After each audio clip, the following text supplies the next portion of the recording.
Tom Cruise vient de donner une leçon de cinéma à toute l'industrie hollywoodienne pour la deuxième année consécutive. Après le succès planétaire de Top Gun qui a juste déglingué toute l'industrie, on est obligé d'appeler James Cameron avec son Avatar 2 pour un petit peu rééquilibrer la partie, mais selon son film déglinguait tout le box-office de l'année 2022. Tom Cruise débarque au mois de juillet avec son Mission Impossible 7 et il met une PLS à tout le monde. Il n'y a même pas à dire. Les mecs de chez Warner, Disney, Netflix et tout autre, toute l'équipe, vous y allez, vous allez voir Mission Impossible 7, vous prenez des notes et vous regardez comment on fait un film. Comment est-ce qu'on écrit des histoires, comment est-ce qu'on filme les histoires, comment est-ce qu'on introduit les personnages. Bref, Tom Cruise, toujours au top. Bonjour à tous, j'espère que vous allez bien. Aujourd'hui, critique de Mission Impossible 7, Death Reckoning, qui vient de sortir dimanche en avant-première, mais qui sort mercredi 12 juillet au cinéma en France. Alors, chose intéressante, il y a des avant-premières partout, même en Suisse, il y a des séances d'avant-première un peu partout. On a l'impression qu'ils forcent à fond pour que le film ne soit pas en compétition directe avec Oppenheimer et Barbie. Sachant que Tom Cruise était le premier à faire de la publicité pour ces films-là. Il est allé voir Barbie, il est allé voir Oppenheimer, il a dit « Allez au cinéma, allez voir des films, il faut sauver l'industrie. Après la période difficile du Covid, il faut soutenir l'industrie. » Donc il n'hésite pas à aller voir des films concurrents, mais pour montrer que voilà, l'amour du cinéma est universel. Il n'y a pas forcément une question de studio ou de genre. Il faut aller voir des films parce que ça encourage, ça crée une industrie, ça encourage les artistes. Et rien que ça, bravo déjà, monsieur Tom Cruise. Alors, de quoi ça parle? Un sous-marin russe qui possède une technologie d'armement très sophistiquée et avancée coule au milieu de la banquise. Et à son bord, il y avait cette technologie qui était activable via des clés.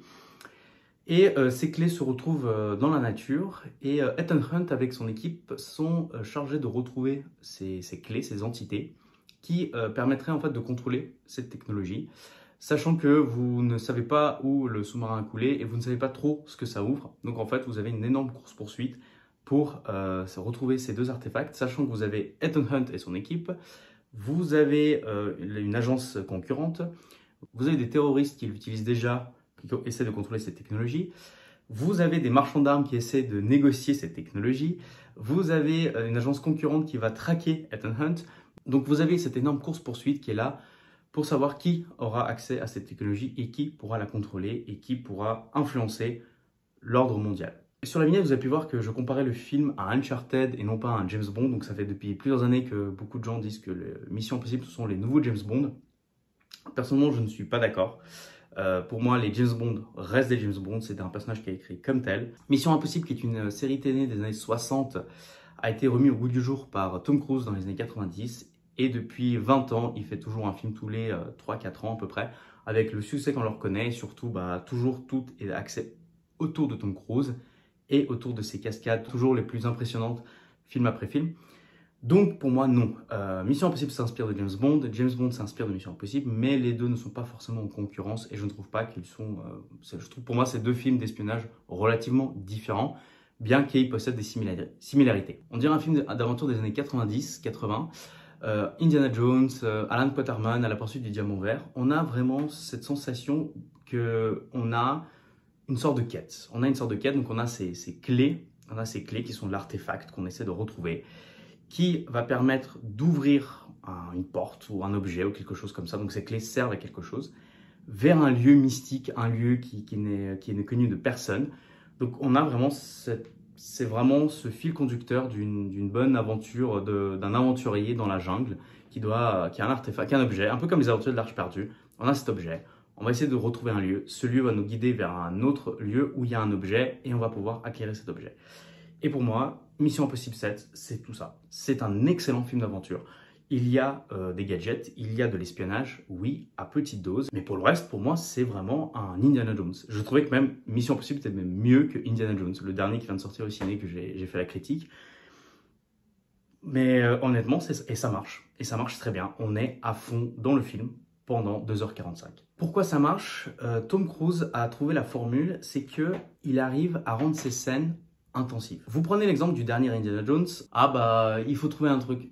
Ah bah tiens, il y a le passage, bah ils vont juste monter le passage. Ah, il y a une piscine remplie, bah il faut juste jeter les petites cailloux dans la piscine et c'est bon, on y va. Tom Cruise, si vous regardez bien ses films, à chaque fois, il n'y a rien qui est simple. On ne peut pas juste avoir une course-poursuite.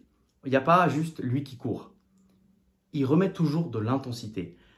Vous avez Tom Cruise qui doit courir, il va rajouter une tempête de sable. Tom Cruise doit monter la Burj Khalifa, il y a un gant qui casse. À chaque fois qu'il y a une scène, c'est pas juste d'un point A à un point B. Il va rajouter de la tension, il va rajouter du timing, il va rajouter du temps, il va rajouter des ennemis qui sont en course-poursuite. Ce qui fait que chaque scène devient unique parce qu'on est émotionnellement lié avec le personnage. Au tout début du film, vous avez une scène d'action dans le désert. On aurait pu juste avoir une fusillade dans le désert. Non, il rajoute une tempête de sable. Ça rajoute de l'intensité, ça rajoute que on ne voit pas où sont les ennemis. On est désorienté. Tom Cruise sait adapter l'action à son public. Il sait rendre les choses excitantes. On est vraiment à fond avec lui.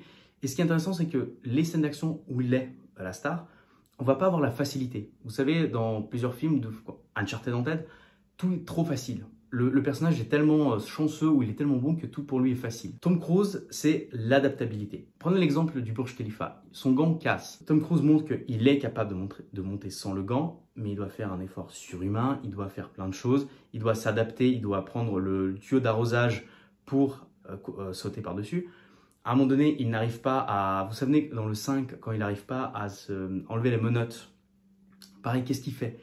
Il fait une pirouette pour essayer de monter à l'envers du tuyau par rapport à ses menottes. C'est réaliste, bien sûr, mais ça montre que le personnage s'adapte. Le personnage, pour lui, tout n'est pas simple. C'est juste qu'il réfléchit différemment, il essaie de trouver une solution. Et même s'il fait des trucs cool, bah, ça marche, c'est Tom Cruise, toujours. J'ai dit au début que Tom Cruise avait donné des leçons de cinéma à tout le monde. Quand j'ai vu le film, je me suis dit, mais tiens, c'est marrant, tout est fait à l'ancienne. Il y a une utilisation des profondeurs, en fait. À un moment donné, il y a une scène qui se passe dans un bureau, on montre les différents personnages, les personnages sont sur le côté comme moi actuellement, et pourtant il y a des actions qui se passent en arrière-plan. Et on observe ces actions en arrière-plan. Et en fait, on arrive à voir au premier plan le personnage, on voit qu'il parle, et on voit que derrière quelque chose se passe. L'œil du spectateur voit que quelque chose se traque en arrière-plan. C'est des choses simples, c'est très facile à filmer, en plus l'arrière-plan est flou, mais là où tous les réalisateurs modernes auraient fait des cuts, des plans larges, des plans serrés, des plans sur les mains et tout. Là, tout est lisible, tout est simple, le film respire.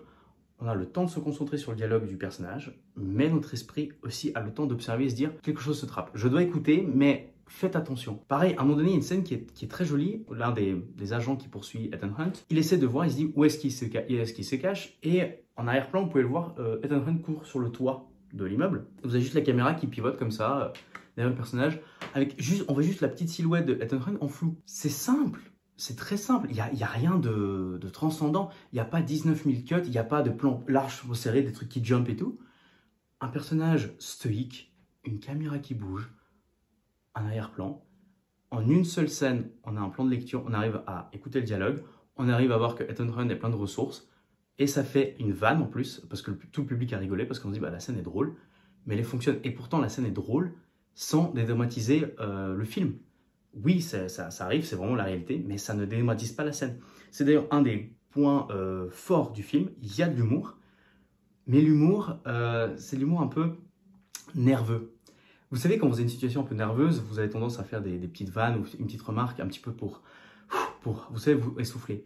Et tout le film est autour de ça. On n'a pas de blagues qui vont faire, par exemple, vous savez, totalement dédramatiser la situation, où on va faire la vanne et on se dit, ouais, mais en fait, bah, tu prends pas au sérieux ce qui se passe. Ici, chaque vanne tombe à pic, c'est très drôle. On a très peu de comiques de répétition. À un moment donné, il a un souci avec des essuie-glaces. Et en fait, il n'arrive pas à éteindre les essuie-glaces. Et là où dans un film classique actuel, on aurait peut-être remis la vanne en fait, il se trompe de bouton à chaque fois. Il aurait fait 2-3 scènes, il se retrompe avec les scènes des essuie-glaces. Ici, tellement les personnages sont en stress. Il y a des gens qui les poursuivent, qui veulent les tuer. Ils sont en plus attachés avec des menottes. Évidemment, il appuie nerveusement, mais en fait, vu qu'il bouge beaucoup trop vite, il n'arrive pas à les éteindre. Et émotionnellement, c'est drôle, mais émotionnellement, on est avec le personnage, on se dit merde, en fait, il n'arrive pas à les éteindre, il n'arrive pas à contrôler ce truc. Et ça marche. Ça fonctionne parfaitement bien.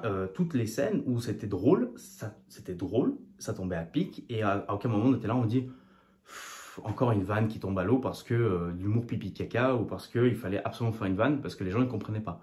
Non, c'est hyper bien écrit, tout est tip top. En parlant de cette course-poursuite, elle fait énormément référence à Rien que pour vos yeux. Donc vous avez une petite Fiat 500 jaune qui n'est pas sans rappeler la 2 chevaux jaune de Rien que pour vos yeux. Mention spéciale, il y a 2 voitures électriques dans le film. Et j'aurais jamais cru dire ça, mais en vrai, ça a un intérêt. Ça a un intérêt, ils ont su l'utiliser.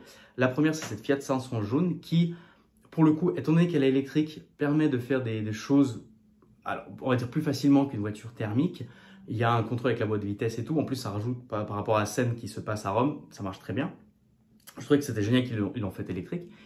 Et la deuxième, comme vous le savez, les Missions Impossibles sont sponsorisées par BMW depuis le 4, si je me souviens.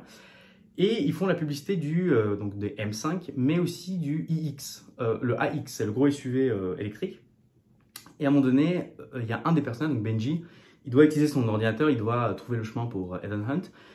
Et vu qu'il doit rouler et en même temps travailler sur l'ordinateur, ce qu'il fait, c'est qu'il met l'autopilote sur la voiture, il se met sur la scène, sur le siège d'à côté, et pendant qu'il travaille, la voiture roule tout seul. Alors évidemment, oui, c'est une publicité pour BMW, c'est exagéré parce que la technologie n'est pas encore assez avancée, mais ça fonctionne. Ça fonctionne. Quand tu vois cette scène, tu te dis, ah bah tiens, c'est une bonne pub pour BMW, pour l'autopilote de BMW. Ça marche, c'est comique, mais ça sert le scénario. C'est que vraiment le personnage, il a besoin de se concentrer sur son ordinateur, donc il laisse la voiture conduire. Tout fonctionne. C'est d'une simplicité aberrante, mais ça fonctionne. Parce que ça a été bien écrit, parce qu'on s'est dit, il faut que la technologie sert l'histoire, il faut que tout ça serve l'histoire. Et en fait, c'est ça, tout sert l'histoire. Vous avez l'histoire de base qui est là, et par simonie, on rajoute des petites vannes, et des petits gags, des petits gadgets, des petites choses, des petites scènes, ce qui fait que tout le film est cohérent. Même si vous enlevez tout ça, le film reste cohérent, le film reste regardable. C'est ça qu'il faut faire. Il faut d'abord écrire le film. Tom Cruise, l'une des leçons qu'il donne, c'est il faut écrire le film en tant que tel, une bonne histoire, et ensuite vous rajoutez des petites choses, et ensuite vous rajoutez des gags, et pas l'inverse. Comme je le disais tout à l'heure avec les plans en profondeur, une chose qui m'a marqué, c'est qu'il y a des plans aériens, mais ils utilisent des drones, évidemment, c'est très populaire actuellement, mais là où beaucoup de réalisateurs ont utilisé les drones pour des scènes un peu m'as-tu vu, vous savez, comme il y a eu dans Ambulance, ou dans The Gray Man, où ils essaient de voler sous les ponts, sur les voitures, faire des pirouettes et tout. Ici, le drone sert juste de plan large, en fait, souvent. Il montre la beauté des paysages, il montre la grandeur des infrastructures. Vous avez à un moment donné Tom Cruise qui court sur le toit de l'aéroport. On montre qu'il est tout petit par rapport au gigantisme de l'aéroport. C'est un plan qui est fixe, enfin, je veux dire, c'est un plan qui est aérien, qui est très simple, mais il est beau. Il est beau. Un Tom Cruise qui court dans un costume bleu sur le toit un petit peu désertique du sable. On dirait une sorte de goutte d'eau sur du sable. C'est beau. Visuellement, ça marche nickel. On est là, on fait waouh, j'adore. On est vraiment impressionné par la simplicité et la beauté des choses. On se retrouve au cinéma, on se dit ah, bah on peut faire du film sans CGI, on peut faire des films simples en fait. Simples, mais pas simplistes. C'est ça que je voudrais dire aussi. Oui, le film est simple dans ses jeux, mais c'est pas simpliste. On n'est pas là en mode ouais, mais en fait, on n'avait pas envie de le faire.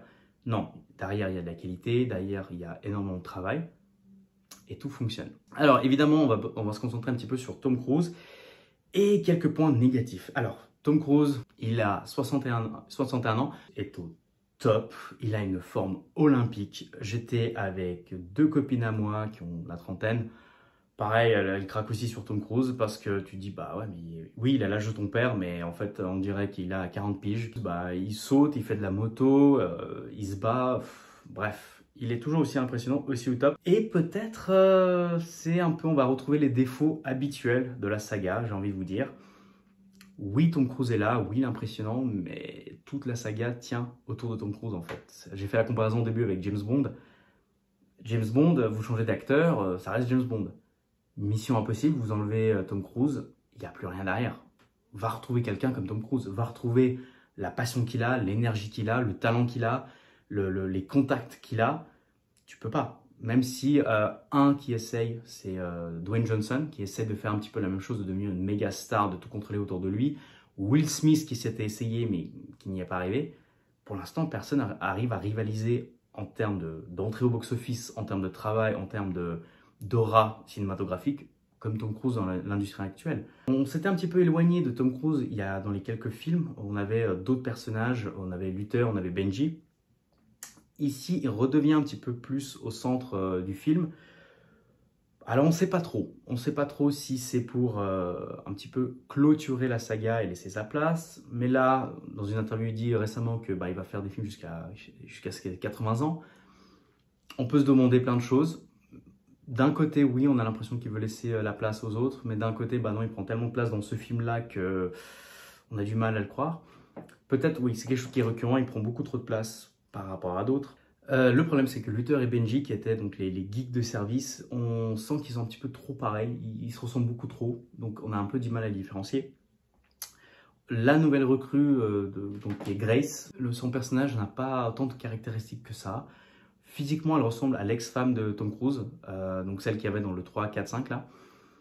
Je trouve que voilà, ils auraient pu changer, ils auraient pu prendre une actrice différente physiquement qui se distinguait plus.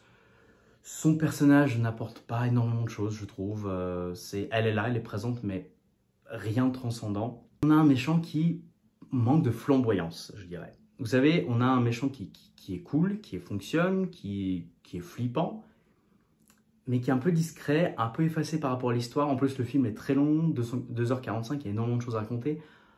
On en prend un tout petit peu sur lui, mais pas assez.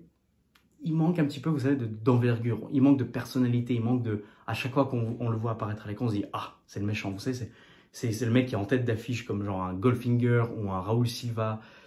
Des méchants de James Bondesque, comme on dit, mais qui ont une personnalité, vous savez, qui ont une carrure, un charisme, qui crèvent l'écran. Depuis les premiers Missions Impossibles, on n'a jamais eu ça en fait. On a eu des méchants très bons, mais je suis sûr que vous êtes incapable de me citer 3 méchants de la saga Mission Impossible. Pour vous donner un exemple, au point on se souvient peu. Donc voilà, ça reste un peu comme les agents renégats qu'il y avait dans les autres films précédents. Ça fonctionne, ça fait son taf. C'est pas gênant, mais voilà, pour moi, c'est un défaut qui est récurrent dans la saga. On voit qu'on a un film qui a été fait avant 2022. Le film s'ouvre sur un sous-marin russe qui s'appelle Sébastopol, qui est une base militaire en Crimée, vous savez, en Ukraine, et qui possède une technologie hyper novatrice qui permet d'être indétectable aux autres sous-marins. Et là, tu dis, bon, tu vois que le film a été fait avant la guerre en Ukraine, parce que, en fait, déjà, Sébastopol en Russie, non. La marine russe qui possède une technologie avancée, non plus. Les mecs sont déjà pas foutus de fabriquer des Lada par eux-mêmes, alors tu penses bien que fabriquer un sous-marin nucléaire haute technologie, gros lol. Globalement, je ne peux pas donner une note à ce film parce que, comme je l'ai dit au début, c'est une partie 1. Je veux voir la partie 2. Donc la partie 2 va sortir en juin 2024. J'ai hâte, honnêtement. J'étais surpris, je pensais que la fin, la scène post-générique de ce film-là serait la bande-annonce du futur Mission Impossible. En fait, non. Malheureusement, non. Donc il faut attendre, je ne sais pas moi, octobre, novembre pour voir la bande-annonce. Mais en tout cas, voilà, Mission Impossible fait le taf. Est-ce qu'il est parfait? Non. Est-ce qu'ils sont aussi bien que les anciens? Oui. Par contre, moi, ce qui manque, c'est que dans les 3 premiers, on avait des réalisateurs différents. Et depuis les 4, je trouve que les films se ressemblent un petit peu. Aussi bien visuellement que scénaristiquement. Je trouve que les films manquent un petit peu de personnalité. Vous prenez 4, 5, 6, 7, ils se ressemblent un petit peu, quoi. Vous mélangez les scènes. Il n'y a pas de grande différence aussi, en termes visuels, en termes de style. C'est peut-être le seul regret. Et globalement, allez au cinéma parce que, comme je l'ai dit, Tom Cruise montre que en 2023, on peut faire des films sans forcément abuser des effets spéciaux. On peut faire des films sans forcément qu'il y ait des vannes à droite à gauche, qu'il y ait du wokisme, que vous pouvez faire des choses intéressantes avec peu de moyens, qu'une bonne histoire, c'est au-dessus de tout le reste, qu'il faut encourager le cinéma. Donc en plus, on rentre dans une bonne période. Vous avez eu Le Flash, Indiana Jones, Mission Impossible, vous avez Barbie, Oppenheimer, Blue Beetle, je crois, qui va sortir bientôt. Donc là, cet été, on revient post-Covid, un été de cinéma, un été de film. Donc voilà, je vous conseille d'aller voir Mission Impossible Dead Recalling. Merci beaucoup, n'hésitez pas à vous abonner et à très bientôt.